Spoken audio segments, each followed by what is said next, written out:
tingnan po natin. Oo, yan. Saglit. Oy, saglit. I-minute ko lang kasi baka makopyright tayo ha. Pero ito si Bongbong, pansinin nyo, nandiyan dyan si Trump. Okay? So, tanong ko sa iyo, Bongbong, baka, alam mo, medyo maano tayo, baka AI eh. Kasi ang daming lumalabas na AI. Style po yan ng administrasyon. O kung hindi man si Bongbong mismo, yung mga arkilado niyang trolls, naglalagay sila ng video para kagatin ng DDS. Magandang araw po sa inyo mga banateras. Ako po si Banat Girl. Ito po mga banateras, panoorin natin ito at sabay-sabay po tayong mag-react sa comment section. Alright, panoorin na po natin ito mga banateras. Mag-comment po kayo sa comment section at huwag po ninyong kalimutan mag-subscribe, i-like at i-share ang ating video. I am not Filipino for nothing. Mahalin po natin ang Pilipinas. Ito na po. Wala ka talagang bilang, Bongbong Marcos. Si Trump hindi pinansin yung animal na mabait. Yung buhaya. Baka daw siya matusok. Pero alam nyo, ang sabi dito, yung ginawa nitong si Bongbong Marcos, nagpasikat. Binanatan niya yung China, knowing na andun si Trump. Pangalawang beses niya na to sinabi, di ba? Nung nag-meet sila. Alaala nyo? Nag-meet sila sa US. Minakbakan niya rin ng China. Anong ginawa ni Trump? Ano siya? Binara. Ngayon nagpasikat na naman. O anong ginawa ni Trump? Inisnab siya. Kasi ito si Bongbong, tapang-tapangan. Ang hilig mong bakbakan ng China para lang maipasa mo sa Duterte na ang Duterte ay takot sa China at pro-China. Yun ang gustong imahe na ilabas nito ni Bongbong sa Pilipinas. Matapang ako, nakikipaglaban ako sa China. Yan ang gusto niyang optics. Ngayon at the same time, nagpapakitang gilas kay Trump. Tanga! Ang totoong tapang, kaya mong sabihan, kaya mong pagbawalan ang mga malalapit sa iyo, ang mga kamag-anak mo, ang mga kaibigan mo na wag gagawa ng katarantaduhan sa gobyerno mo. Because that is direct disrespectful to you and to the Filipino people. Yun ang tapang. Hindi sisigaw-sigaw ka dyan lalaban sa China. Buti kung sumugod ang China dito, nandiyan ka at si Lisa sa forefront kasama si Sandro. Pag nagkagulo rito, asan ba kayo? Tatakbo rin kayo. Wag na nga tayong maglokohan. China kayo ng China. Diba? Kakapasikat mo. Lumulutang. Wala ka nga doon sa photo op Lumulutang, wala kang bilang. At ito ay nakakahiya. Kasi hindi lang si Bongbong Marcos talaga. Imagine niyo kung si PRRD yan. Imposibleng hindi lalapitan. Diba? Imposibleng wala sa picture. Baka siya pa ang pinakasikat dyan next to Trump. Si PRRD. Yun po yung tinatawag na bilang. Influence. Si Bongbong Marcos, wala. Puro kakahiyan. Nagpasikat kay Trump, inisnab. Tapos, inadjust yung taripa. Ito balita dyan, inadjust ang taripa ng mga ibang miyembro ng ASEAN na yan. Pilipinas, galit na ang mga negosyante. Dahil umasa sila, bababa ang taripa ng Amerika. Yung ibang bansa, binaba din. Pilipinas, hindi. Nagigets nyo? Walang bilang ang presidente natin. Kaya nga, magbibida-bida ka pa dyan. Magpapasikat ka dyan sa ibang bansa. Dito nga sa Pilipinas, hindi mo kayang kontrolin yung asawa mo, pinsan mo. Puro kahihiyan pag nanakaw, di umanong ginawa. Yung spokesperson mo, laging wala sa ayos ang mga sinasabi. Hindi mo nga makontrol. Yung anak mo, hindi mo makontrol. Di ba? Yan pa. Kukontrolin mo ibang bansa. Dream on, Bongbong Marcos. So, tingnan natin to next. Ito po, tingnan natin yung pagiging walang kwenta, walang bilang, walang influence na si Bongbong Marcos. Tingnan nyo. Kasi, dinideny ito ni Claire. Pero tingnan nyo ang resulta. They cannot deny it anymore. Sa mga proyekto, sa gitna ng mga issues sa flood control projects, sumadsad sa pinakamahinang level sa kasaysayan ang palitan ng piso kontra dolyar.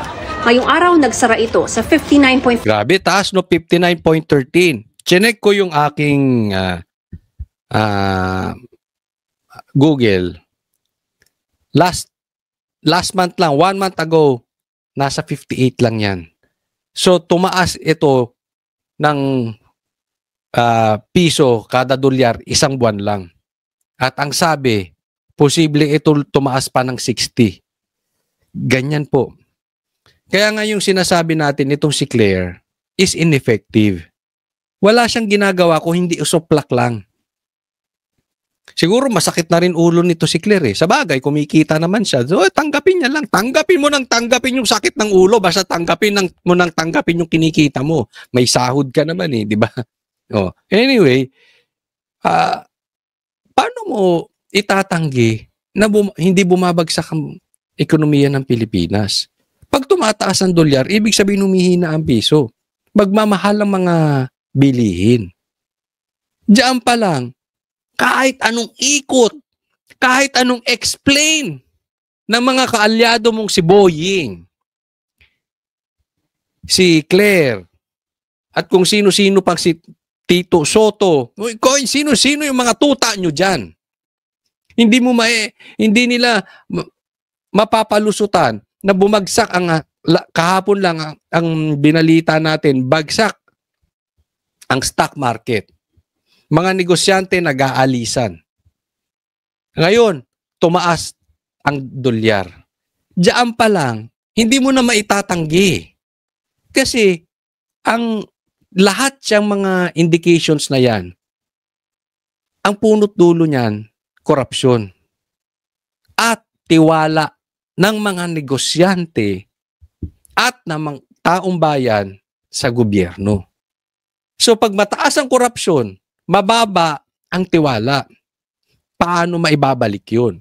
Dapat malutasan, mapanagot ang mga magnanakaw at maibalik ang tiwala ng taong bayan. Kung hindi, itong 59 na to taas. Buti na lang December, maraming nagpapadala, mga OFW. Buti nga may OFW. Kasi kung walang OFW, wala na yan. Pero magtutuloy-tuloy yan. Yung stocks natin, grabe na. Nag-aalisan na. Wala nang investor. Maghihirap talaga Pilipinas. Pag si Bongbong Marcos mananatili hanggang 2028, kawawa po ang Pilipinas. 13 pesos kontra dolyar. Sa intraday trading, sumampa pa ito sa 59.20 pesos kontra dolyar. Sabi ng Bangko Sentral ng Pilipinas, posibleng sinasalamin nito ang pangamba ng merkado sa posibleng pagbagal ng paglago ng ekonomiya dahil sa mga kontrobersya sa infrastructure projects. Hindi lang posible, totoo yan. Totoo yan. Dahil sa Pagpapakita raw ito na isa ring economic issue ang korupsyon, ayon sa isang kongresista. Sa isang panahon kung saan mataas yung ito na naman si Tabing mataas yung nakikita na usapin ng corruption, hindi tayo nasa-surprise na may ganitong epekto. Bakit hindi kayo mag-file ng impeachment kay Bongbong? Ang dami mong alam, puro ka dada. Wala kayo sa gawa. So habang sinasabi ng iba that corruption is a political issue, more than that, corruption is an economic issue. Kailangan daw maghanda sa pagtaas ng presyo ng bilihin ayon sa isang Gasolina, tataas yan, sigurado. Bilihin, tataas yan. Lahat po yan magtataas. ekonomista. Pero may mga makikinabang rin daw sa paghina ng piso. Umakit yung dollar, a little over 59 ngayon, sino makikinabang dyan? Yung mga kumikita in US dollars. Ayun lang, iilan lang po yung kumikita in US dollars. 'Di ba? Sabihin na natin, I don't know, I really don't know that I don't have the stats on that. Pero siguro palagay natin, it's safe to say mga 20% ng mga Pilipino dollar earner. Eh di 80% ng Pilipino kawawa. Dahil apektado sila dyan directly or indirectly sa pagtaas ng dolyar na yan. Mga exporter, mga BPO, OFWs of course, magpapasko pa naman, di ba? So mataas yung palitan, no? So yung mga turista, yung mga foreign investors na mamumuhunan pala sa Pilipinas. Sabi ng BSP, hahayaan nila ang market forces na magtakda ng exchange rate. Tiniyak din ng BSP na suportado ang piso ng pumapasok na remittance. Mabilis na paglago ng ating ekonomiya, mababang inflation at mga kasalukuyang reforma. Kaya nga tinan nyo, pati interest rate ng Pilipinas, ang taas. Sa Pilipinas nga lang daw tayo ata ang pinakamataas. Isa sa pinakamataas ang interest rate eh. E paano kinokontrol nila yung ekonomiya? Diba? At the same time, yung remittance, yan yung sasabi natin, yan ang ine-expect nila. Paano kung magalit pa yung mga kababayan nating OFW, ayaw na magpadala dahil sa lintik na gobyerno na ito na ayaw naman makipagtulungan? Diba? Instead na iimbestigahan, puro delaying tactics.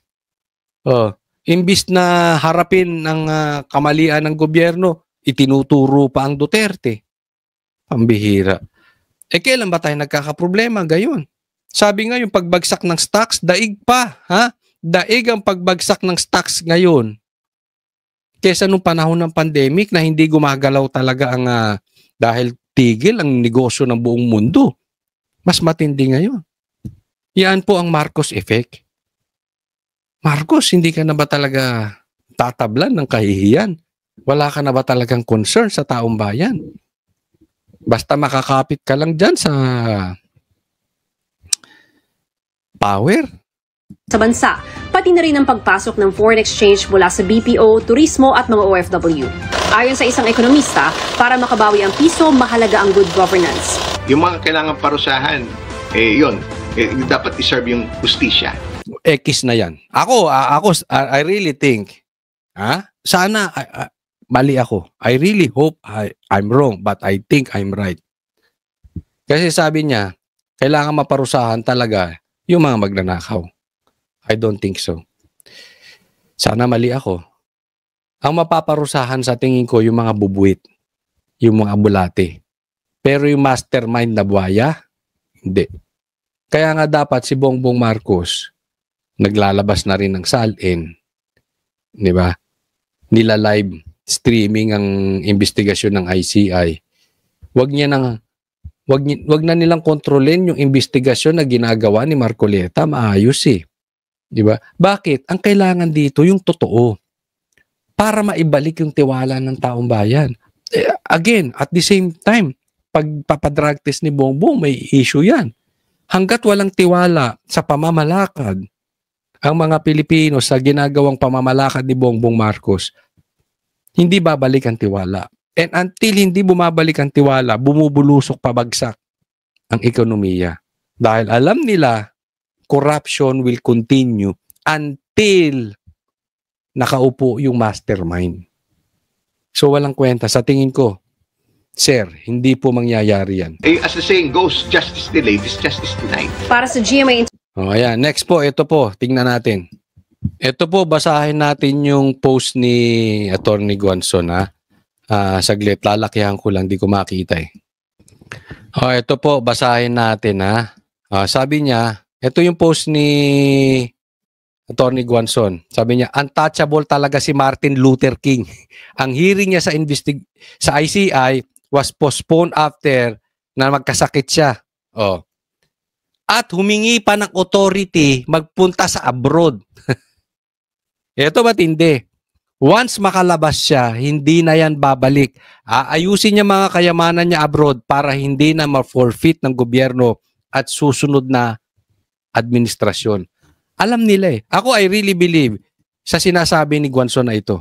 At maraming Pilipino naniniwala dito. Nahuli siya dito ni Guanzon. Nagsakit-sakitan para ma-postpone yung investigasyon ng ICI.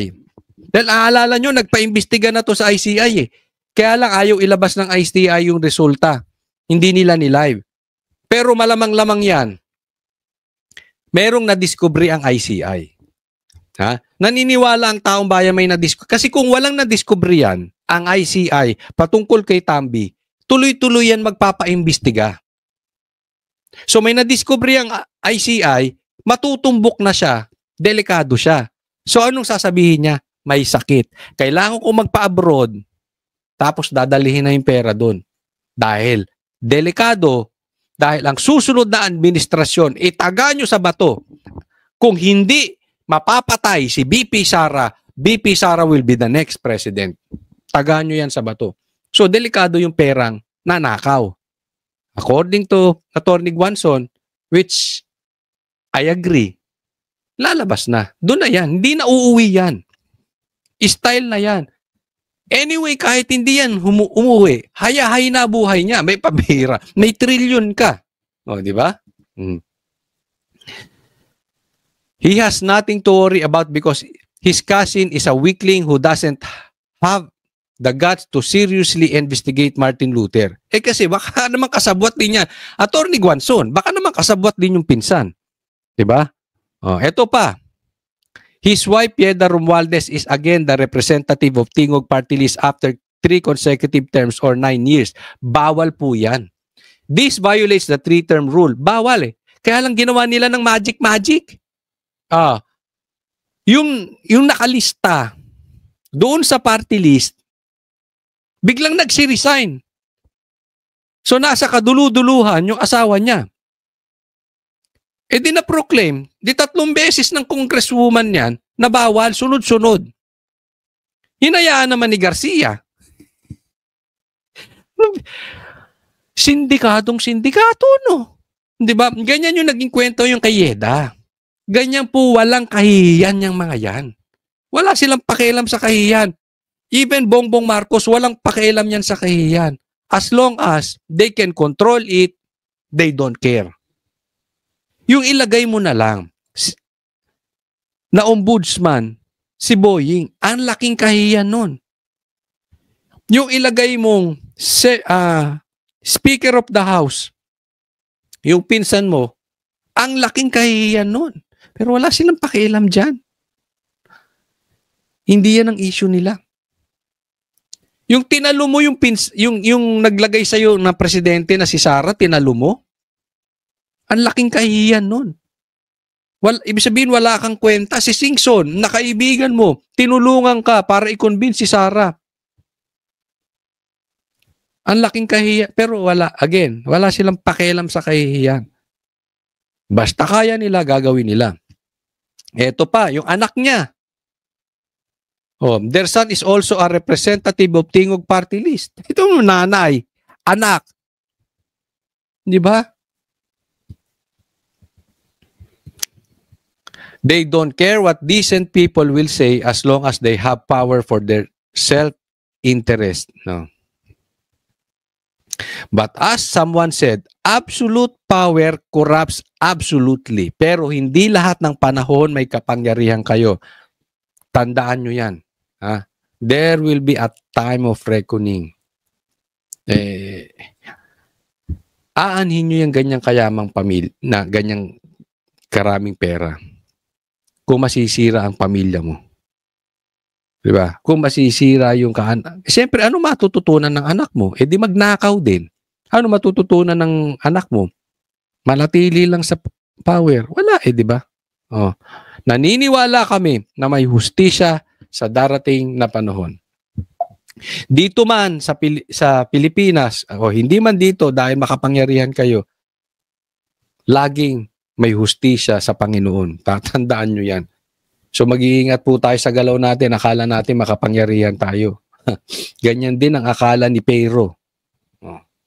Ganyan din ang akala ni Goliath. Diba? Ganyan ang akala ng mga hari. Asan sila? Abang-abangan lang natin. Tingnan natin to next. Ito, nananawagan ako. Panawagan sa mga dilawan, tae. Kasi ito idol nyo, di ba? Yung mga vloggers diyan na nuknukan ng galit sa mga Duterte, idol to eh. Lagi nga to ini-interview ng isang vlogger diyan na dating media na nangay vlogger na lang eh, di ba? Yung ibang vlogger diyan na ayaw sumikat eh. Idol to, di ba? Ano sabi niya? I have information that Bongo was already invited to appear before the ICI. Pero ayaw niyang pumunta. Di ba? Inimbitahan na, si Bongo ayaw. So anong ipinapalabas niyan? Bongo, ayaw mo sumunod sa batas. Bongo, guilty ka. Kaya ayaw mo humarap sa ICI. Ay, anong sabi ng ICI? No invitation has been sent by the commission to Senator Bongo to appear as resource person. Sunog. Pinklawan fake news peddlers. Kaway-kaway. No. Taas ang kamay dito ng galit na galit sa mga dilawan dahil nuknukan ng ipokrito. Sige nga, taas ang kamay ninyo. Sinong galit na galit dito sa dilawan dahil ang idol nila fake news pa? Wala na ba kayong makuha na malakas-lakas? Bakit si Trillanes? Bakit pa epal ng epal to sa inyo? I mean, ganyan na kayo ka-desperate? Para paniwalaan nyo at lagi nyo pang ini-interview tong animal na to. Itong animal na mabait na to. Hindi ba? Oh, ano ka ngayon? Ano na naman palusot mo?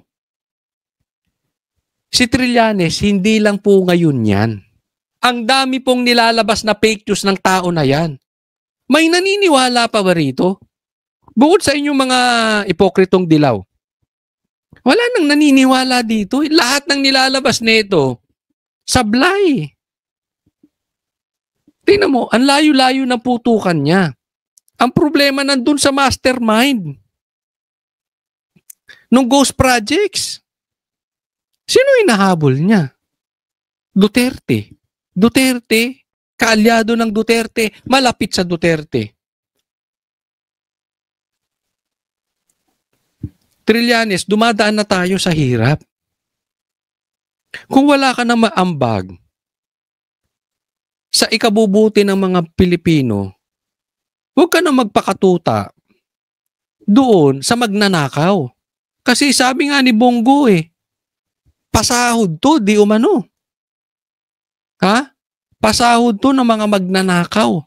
Ng mga contractor. Yung congressman na contractor din. Kaya kahol ng kahol, turo ng turo. Pareha sila ni Boying. Isipin mo, tinuturo si Bongo. Si Boying naman, pinag-iinitan sila Cheese. Si Villanueva. Ang gulo nasa kamera. Hindi, ako nagtatanong lang. Magkano ba ang bigay sa'yo? Ha? Tanong lang yan. May kalahating bilyon ba? Para sirain mo yung pagkatao mo at masunog ka sa impyerno? Ay, tatanong lang kasi bayad ka raw Ayan ang sabi ni Bongo. Diba? Mga kababayan ko, wag na kayo maniniwala sa ilalabas na itong tao na to, ha? Wala na tong naitutulong sa Pilipinas. Yan na lang yan, pinagkakakitaan na lang kayo. Pinagkakakitaan na lang niya yung nangyayari ngayon. He needs to be relevant dahil hindi na rin siya manalo as politiko. Tapos na political career nito. So hanggang kahol na lang yan. But of course, habang kumakahol ka, may pera. Di ba? Ito pang isang tahol ng tahol. Yan, ito pa, tahol ng tahol. Si Claire, sabi niya, huwag niyang i-undermine yung balak ng Pangulo na palakasin ang armed forces at matuloy ang AFP modernization. Paano niya mapapalakas? Yung pangako niyang flood control, hindi nga niya nagawa. Alam niyo yung pinagmalaki niya yung flood control na yan? Never naming makakalimutang Banateros. Dahil nung pinagmalaki niya yan, nasa Davao kami nun. At nabalitaan namin susugurin ng KOJC. Kaya may press conference kami noon. Susugurin ng KOJC ng mga 5,000 pulis. Nung una nga hindi namin mapaniwalaan na mangyayari. Pero nangyari. Tapos nagbaha sa Maynila. Nagbaha sa Pilipinas after nun. Sipin mo, pinagmalaki ni Bongbong flood control. Walang nangyari. Puro bulilyaso. Nangako siya ng 20 pesos na bigas. Bulilyaso. Ang dami niyang pinapangako, bulilyaso. Yung bigas nga, hindi mo magawa ng paraan.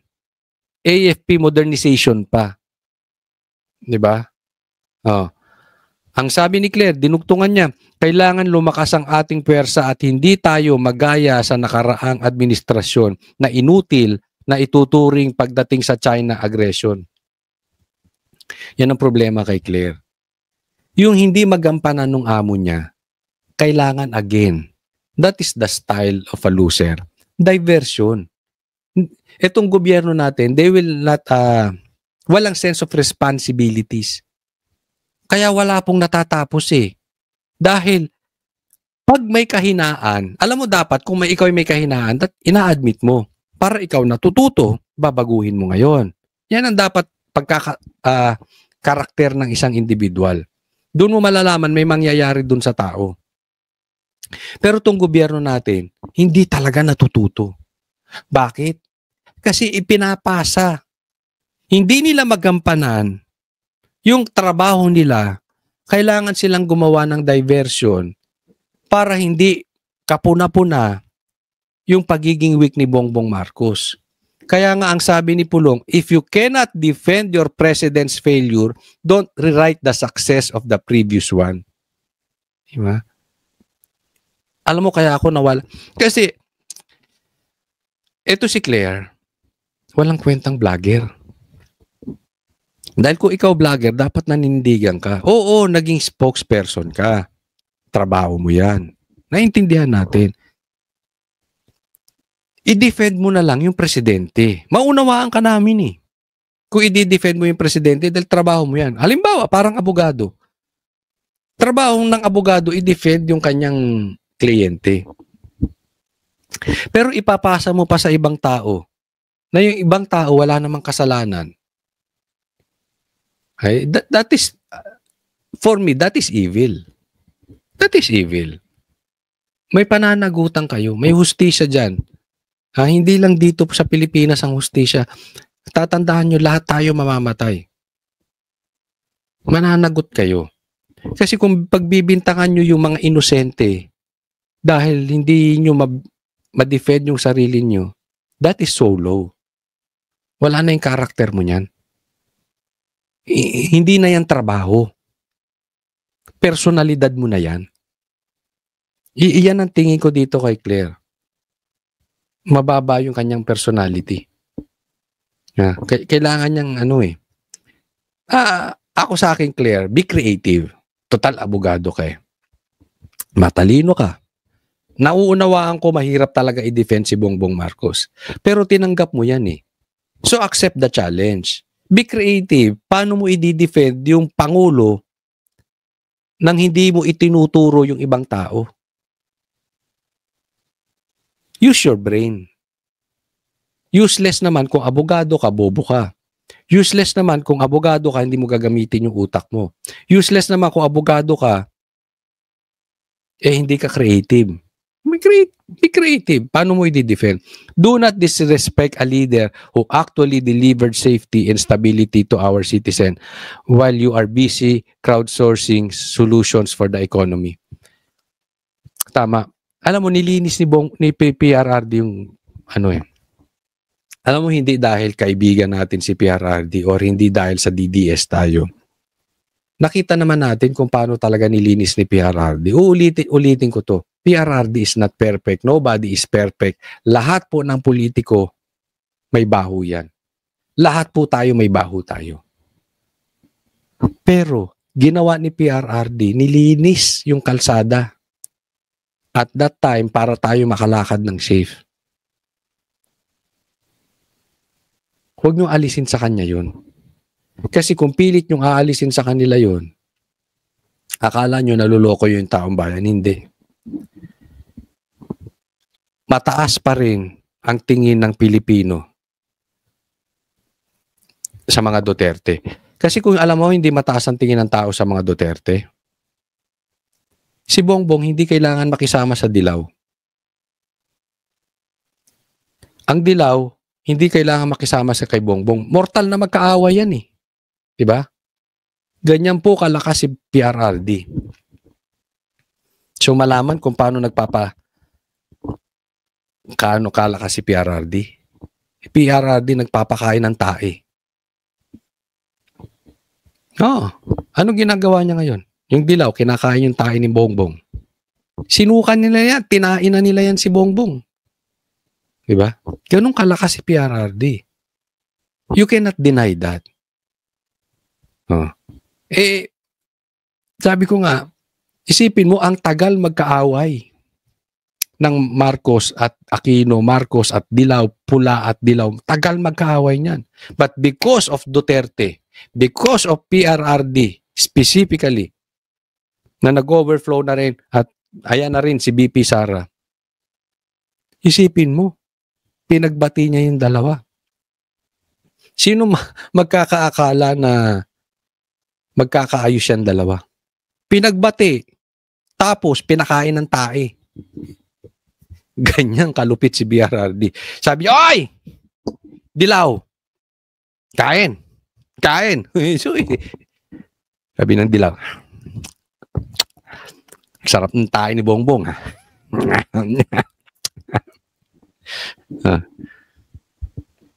Tapos sabi ni PRRD, "Bongbong, kain." Siga talaga to si PRRD. Oo, nakakulong na yun, ha? Nakakulong na yun. Anong ginawa ni Bongbong? Kain din. Ang sarap ng tayo ng Dilaw, ha? Yan po si PRRD. Ikaw, Claire, kakain ka rin? Kumakain ka rin, Claire? Ito, pag-usapan natin. Mabagal daw ang usad ng investigasyon sa ICI. Pero ang nagre-reklamo, tingnan nyo naman. No? Sige, pasok. Dismayado ang Makabayan Block sa pag-usad ng ICI investigation sa mga maanumalyang flood control projects sa bansa. Anila, justified ang pagkainip at pagkadismaya, lalo na ng taong bayan, dahil wala pa ring napapanagot. Nababahala. Alam mo, ang daming ang daming mga mga makakaliwa at komunistang inip na inip sa investigasyon ng ICI. Wala tayong pinagbibintangan, ha? Hindi, kahit naman ako, naiinip ako sa investigasyon ng ICI. Kaya lang, anong magagawa ko? Kung meron man akong magagawa, ginagawa ko. Ito, di ba? Vlogger po ako eh. So, i-convince ko, teka muna, bilisan nyo ICI. At saka dapat i-live nyo yan. Pero kayo, lintik kayo mga Makabayan Block.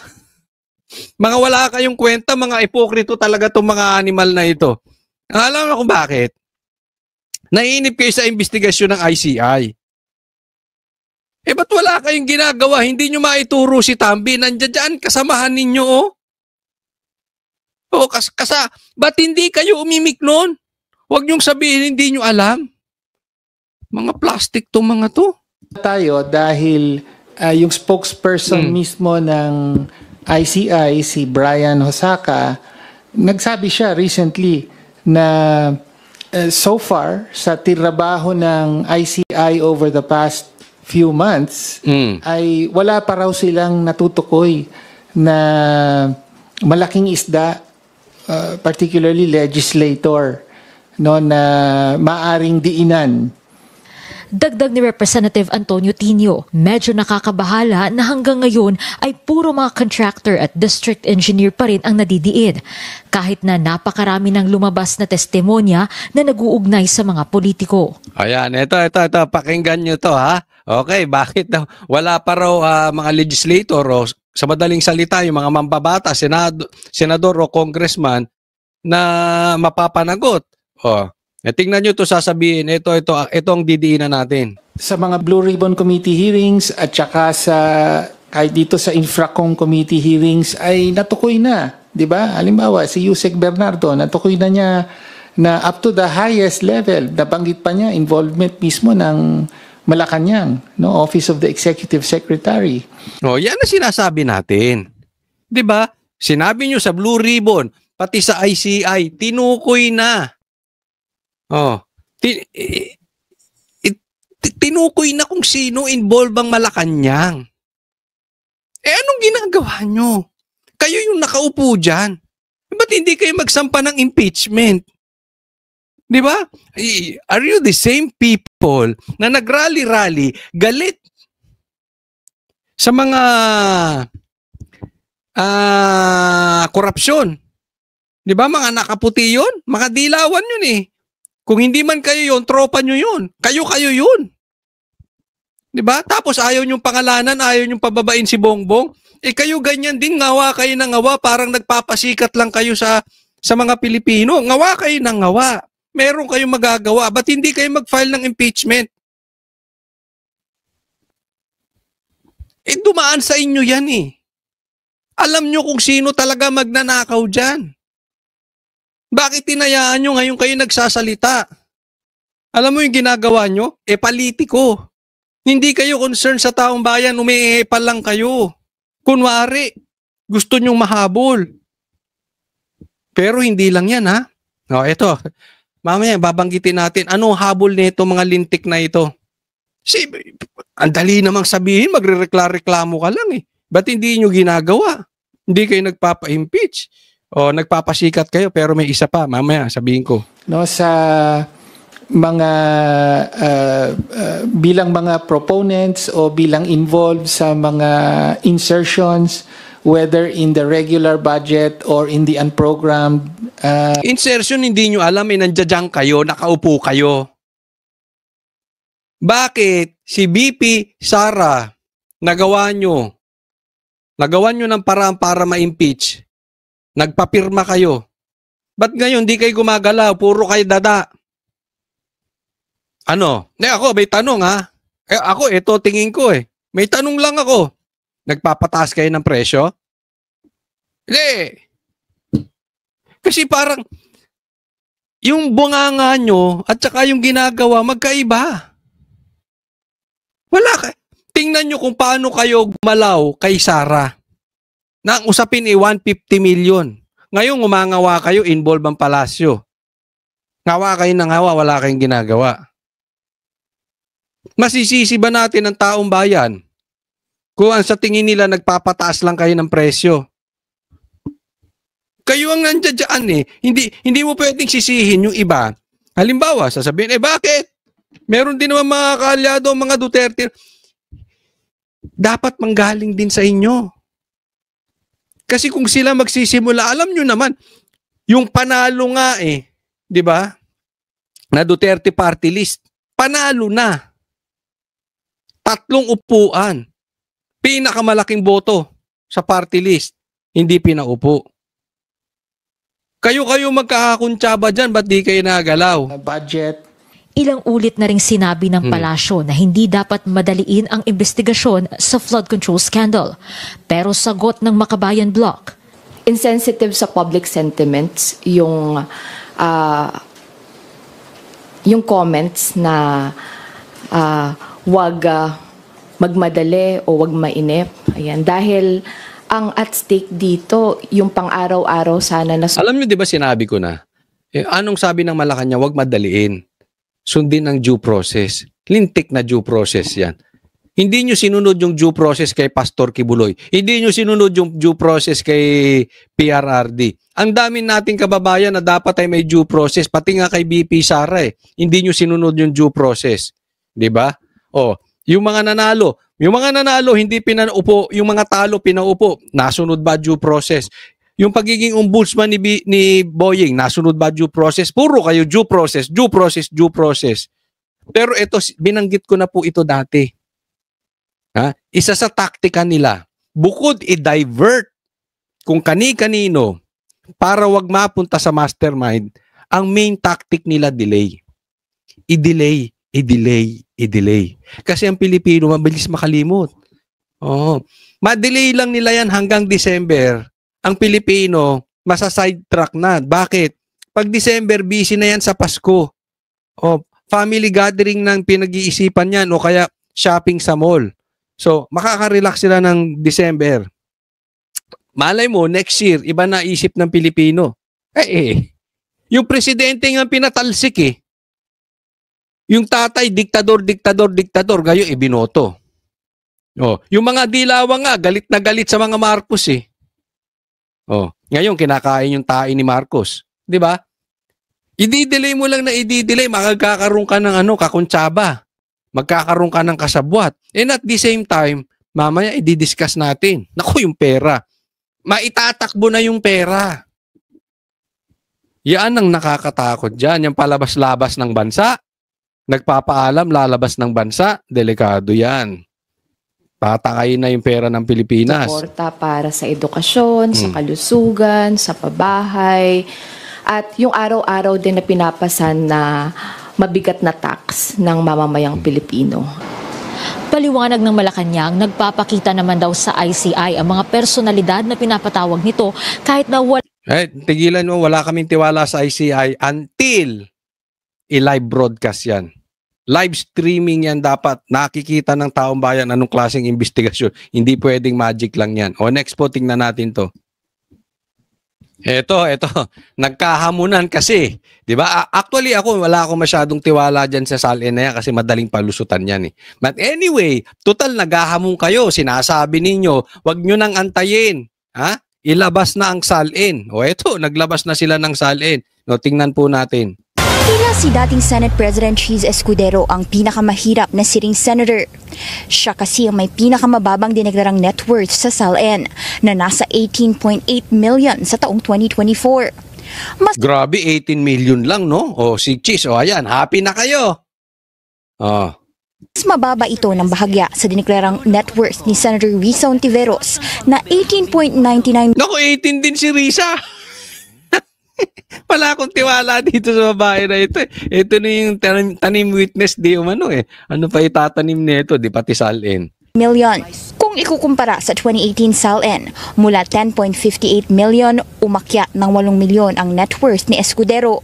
Wala siyang liabilities sa kanyang recent SALN kumpara sa 5 milyong naitala noong 2018. 5 ang real properties ni Escudero at lahat ito'y ipinasa lahat umano sa kanya noong 2013. Pagdating sa kanyang 18.8 million worth of personal properties, meron... Pagtingnan nyo yung si Chiso, yung mga luma yung sasakyan, no, 1995. Walang brand new eh, o 19... Hindi ko mabasa, basta 19 yan, puro 19, wala nga 20, 1987, 1978, yung value niya, nasa 300,000, 200,000. Baka marami sa mga nanonood sa akin dito, mas mahal pa yung mga sasakyan nila. Ito yung kay Cheese Escudero. Siyang 1978 at 1987 Mercedes-Benz cars, isang 1969 BMW at 1995 Range Rover Classic. 3 ang kamag-anak ni Escudero sa gobyerno. Yan sina Sorsogon 1st District Representative Marie Bernadette Escudero, Kasiguran Councilor Ramon Escudero, at Sorsogon City Vice Governor Cunimar Antonio Escudero II. Tumaas din ang net worth ni Senator Joel Villanueva pa 49.5 million sa taong 2024, ang pinakamataas niya mula 2018. 26.9 million lang ang naitala niya noon. At ako, ito masasabi ko, ulitin ko, medyo hindi ako tiwala kasi sa SALN kasi madaling paikutin yan eh. Diba? Realistic lang. But still, nag-submit si Cheese, nag-submit si Villanueva sa hamon. Kasi ito, voluntary to eh. Diba? So ito, pinapakita niya. Ngayon, Bongbong Marcos, ikaw naman. Diba? Sa katunayan, dapat Bongbong Marcos at saka ikaw, Tambi, kayong magpinsan. Di ba sabi nyo maglalabas kayo ng SALN? Ang dami nyo sat-sat, mga animal kayo. Puro na lang kayo intro. Dapat ang tawag sa inyo magpinsan, intro boys. Puro kayo statement. Hindi nyo naman natutuloy. Ang dami nyo sinasabi hindi matuloy ito nilalabas na ng mga senador. Kailan nyo plano? Di ako tanungin kita, Claire. Tanungin ko na rin yung mga manonood, pakilagay nyo dyan. Hulaan tayo. Sa tingin ninyo, kailan ilalabas ni Bongbong Marcos at saka ni Tambi ang SALN nila? Gusto rin namin makita. Diba? Kasi at least pag nagpakita ka, subject to ano yan eh.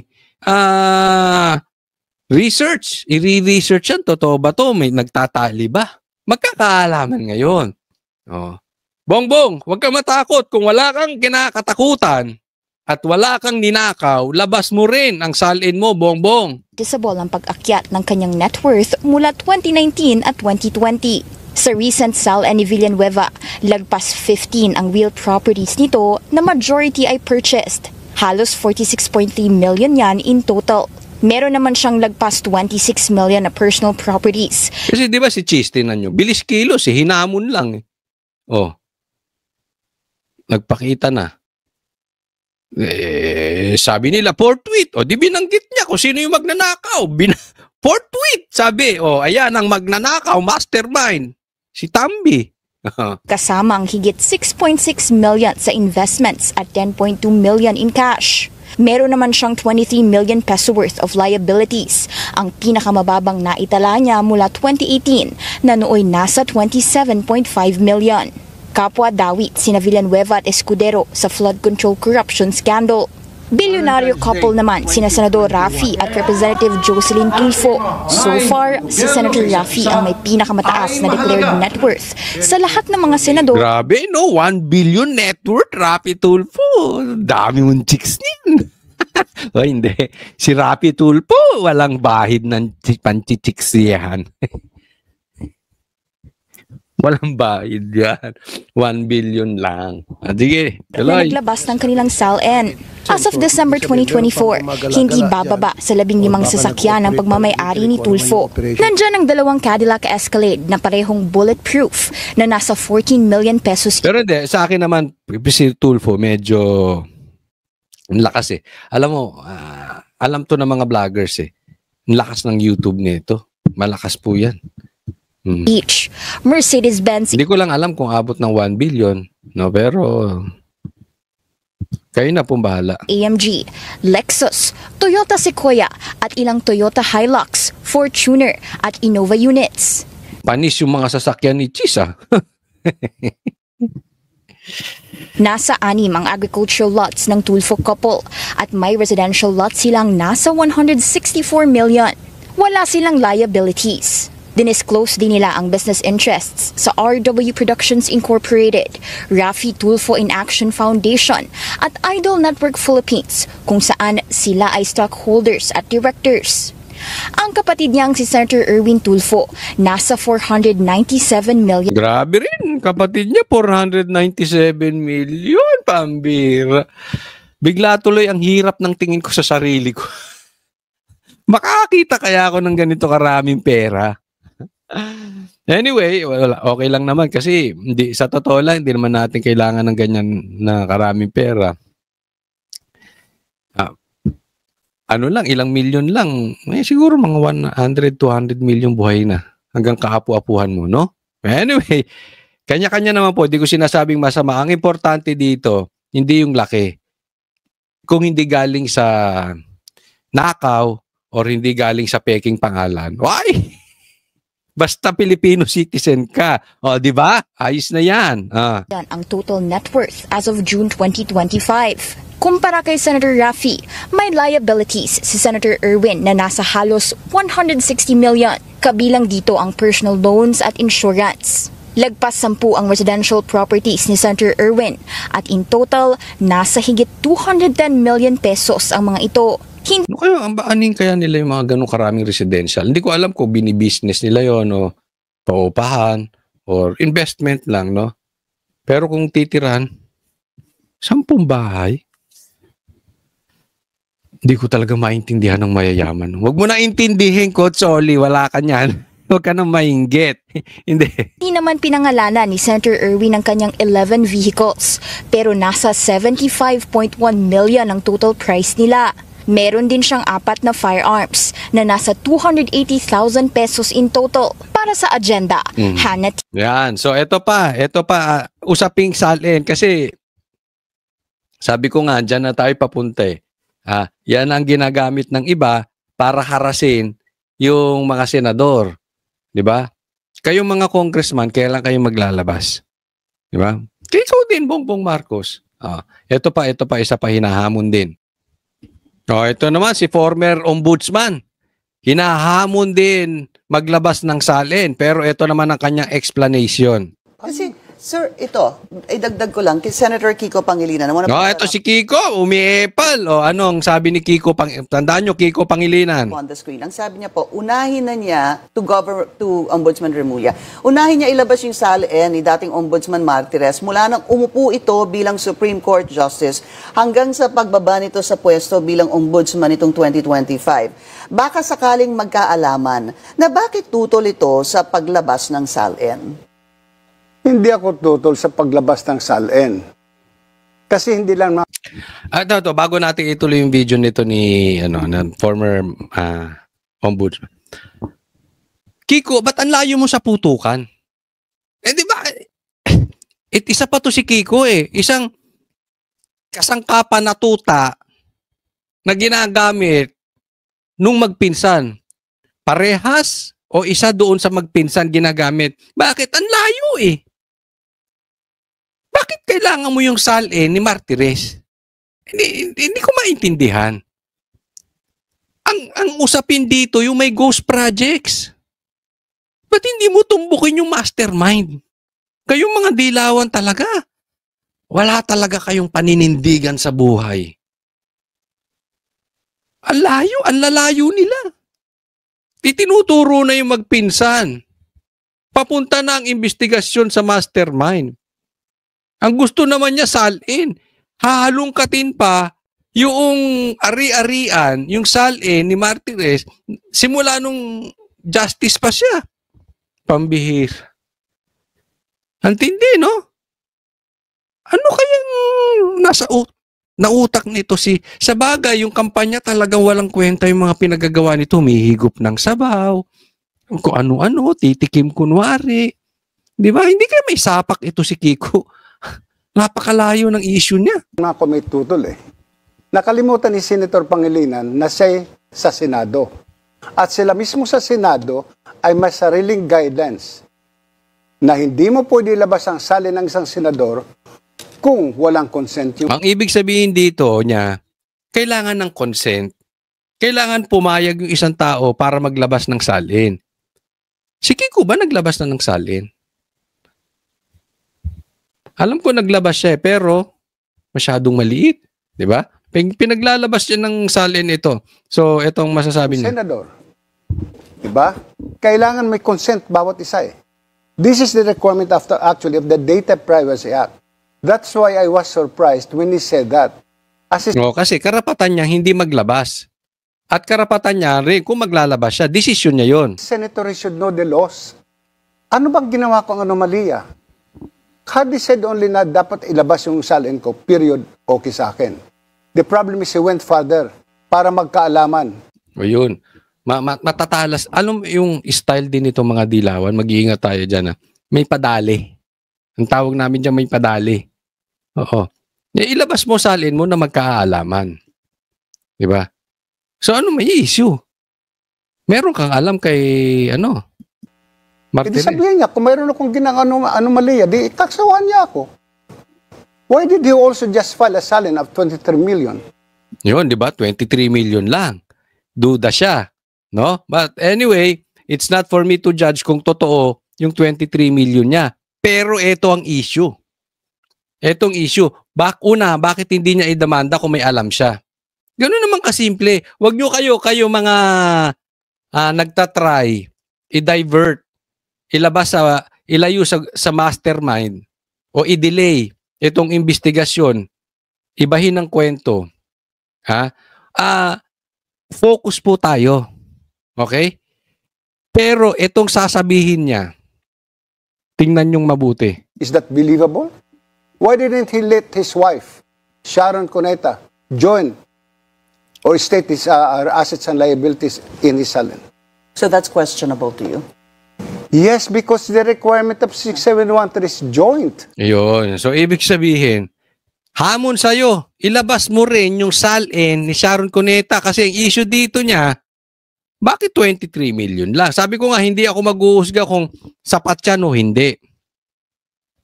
Diba? Pero, kailangan din ilabas ni Sharon. Kung gusto mo ng